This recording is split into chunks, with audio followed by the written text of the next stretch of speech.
حضرت ابن عباس رضی اللہ عنہ توکل کی تعریف کرتے ہیں.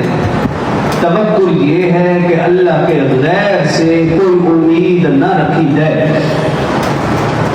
ساری امیدوں کا مرکز اور محور صرف ایک ذات اور وہ ہے اللہ. اگر کسی نے اللہ کے غیر سے امید رکھی تو یہ حقیقت میں شرک ہے.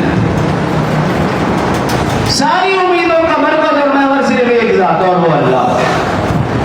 حضرت سعید بن جبیر رضی اللہ عنہ فرماتے ہیں توکل تمام ایمانیات کا مجموعہ ہے.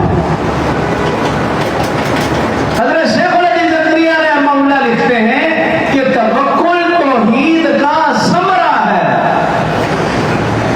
جو توکل میں پختہ ہوگا اس کا عقیدہ توحید پختہ، اس کے تمام عقائد پختہ، اس کے تمام اعمال پختہ.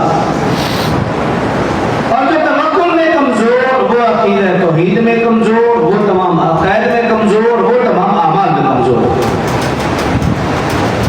تو ساری کی ساری ایمانیات کا مجموعہ وہ توکل ہے. پوری اسلامیات کا مجموعہ وہ توکل ہے.